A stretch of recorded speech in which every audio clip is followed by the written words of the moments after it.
The game is finally there. Finally. After some waiting for Amazon, because I ordered the game in Amazon UK. Simple reason, in Amazon UK you can get the games almost half price compared to the price in Germany, but anyways, doesn't matter. I was really waiting for it because the game obviously came out last Thursday, and for some reason Amazon didn't really manage to ship it until that day, so usually you get the game when the game comes out. But in this case, obviously, I got the game today, so there was no chance to get to you earlier.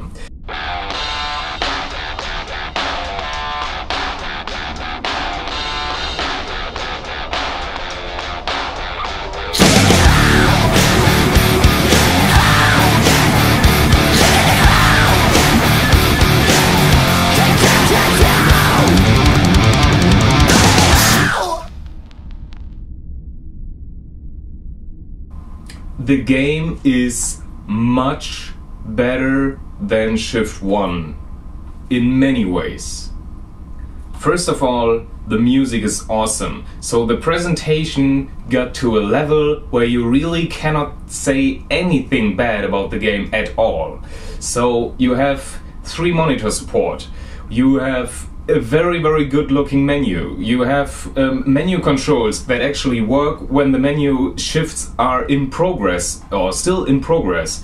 You can tune tons and tons of things on the car, which is very cool, but in the end I have to say you usually buy stuff regularly, the best you can buy, so there's not really a problem buying expensive things. I believe I'm at 10% of the career mode right now, so this is really just the first look.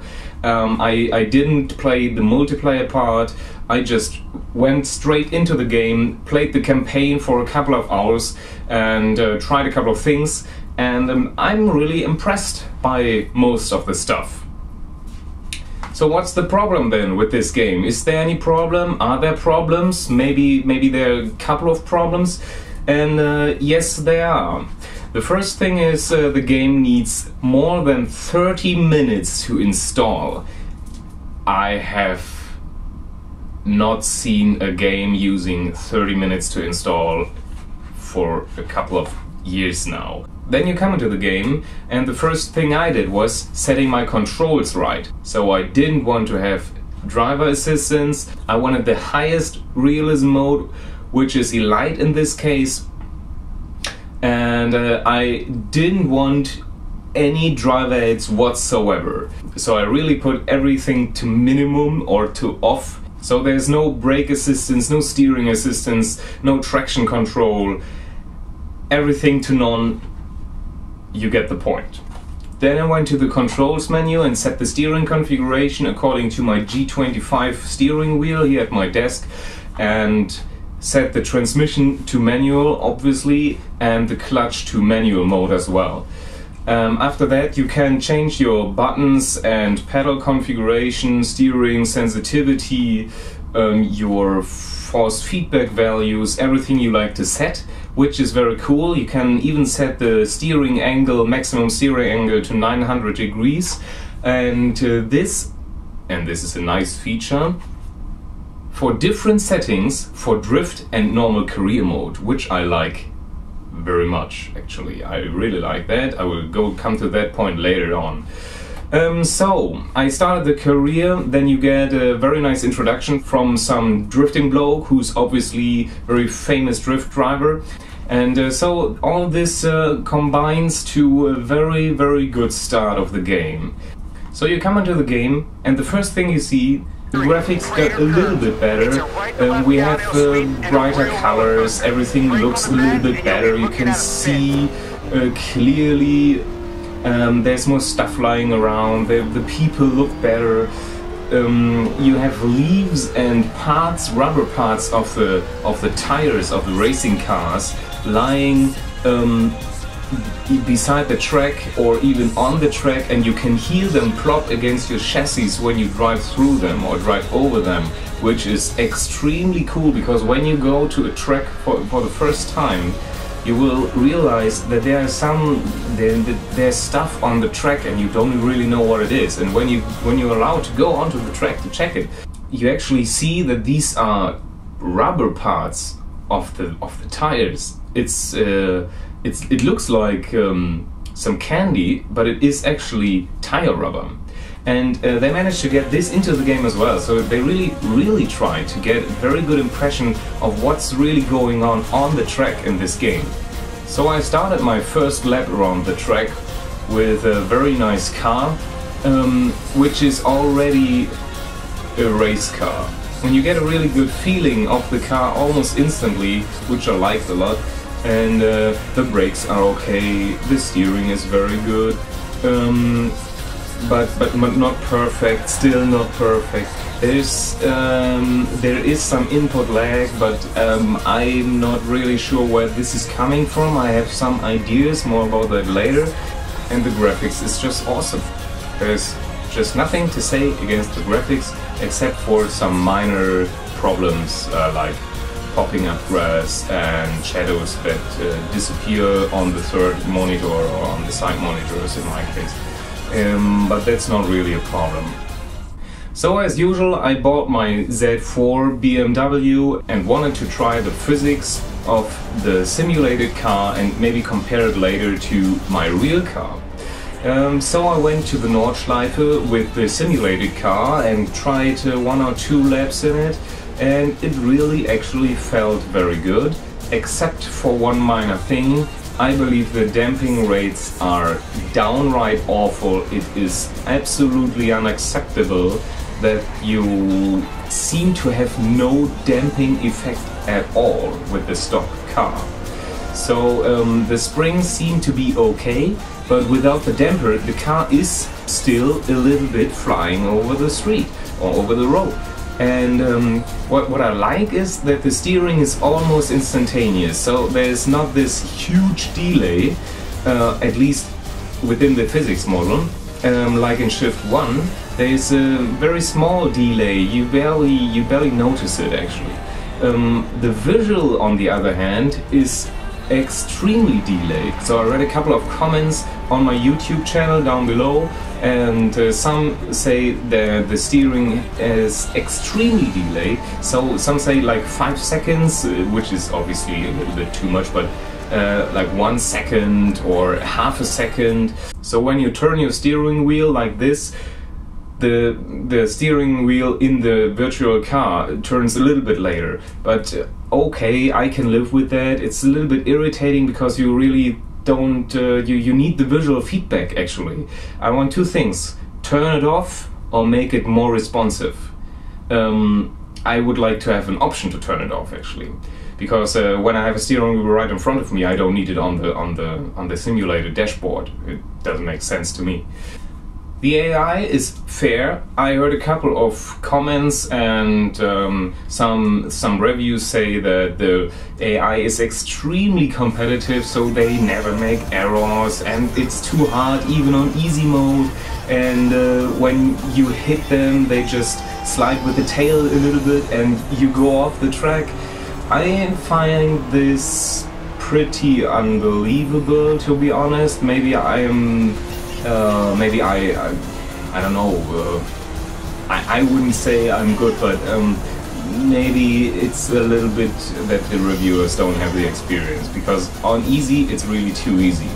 On medium it is okay, but I'm still, on the first try I'm on the podium, first place. I'm sorry. And I don't see the reason to complain about that. Maybe later in the career mode it gets harder, but I'm not sure about that actually. So all is good then? Actually, well, no. The drift mode. I had extremely high expectations of the drift mode because the main character is actually a drift star. So the guy who explains you almost everything in the game knows how to drift. So when he represents this game, you would probably expect the game to have an excellent drift mode, because it's his honor that's at stake. But how can I say this politely? I believe they want to brainfuck us. It's absolutely stupid, because it's impossible to drift. Absolutely impossible. You bite bits out of your steering wheel actually, because you have no weight on the rear end.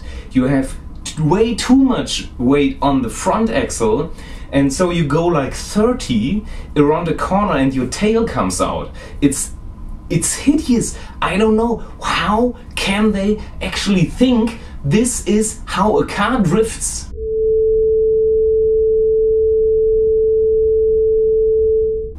I have to say, I don't drift professionally or even on some track days or sort of stuff. So I don't have a drift car. I really cannot tell which is possible, impossible, realistic or not realistic.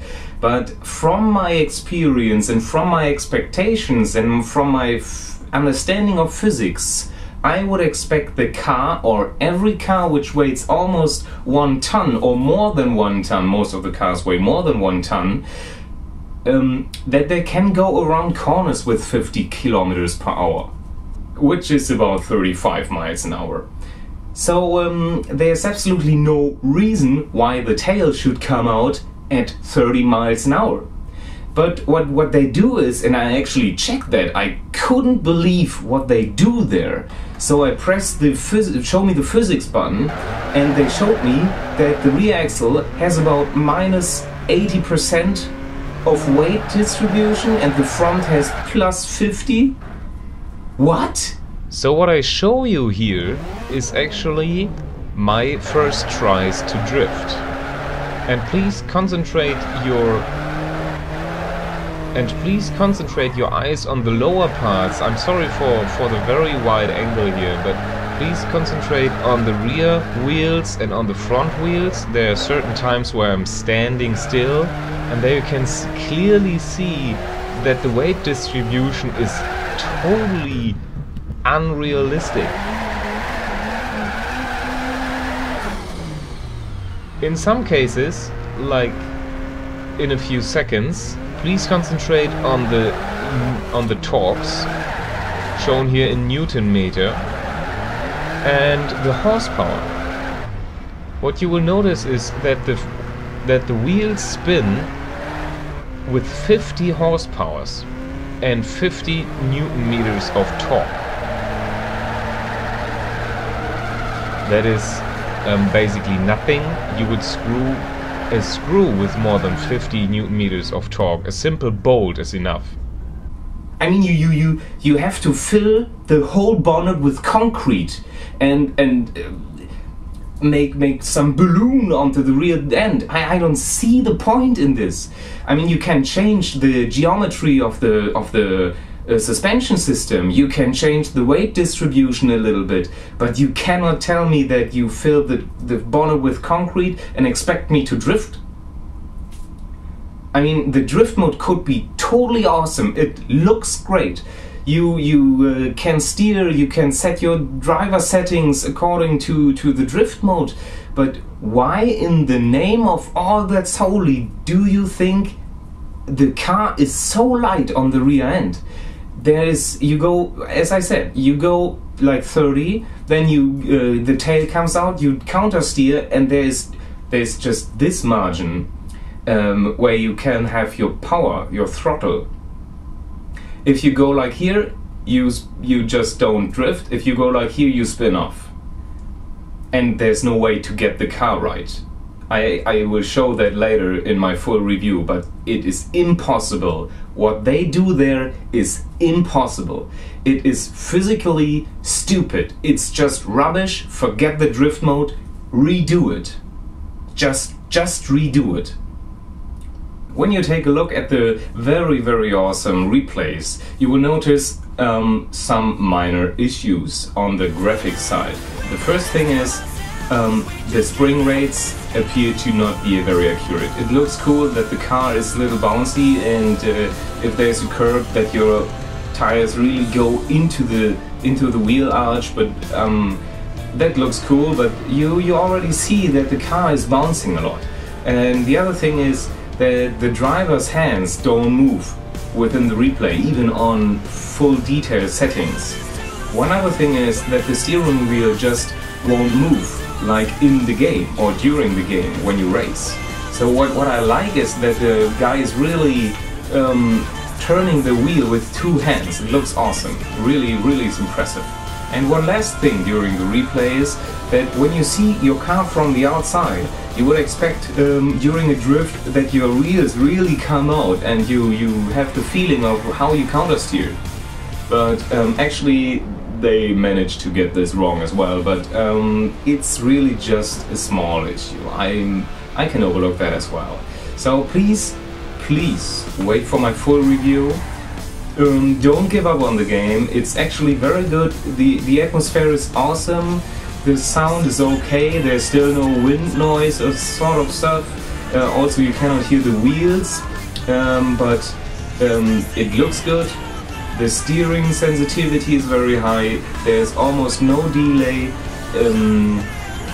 You need to have a good CPU because it seems to be quite CPU limited, even with a very good graphics card and settings set to very low.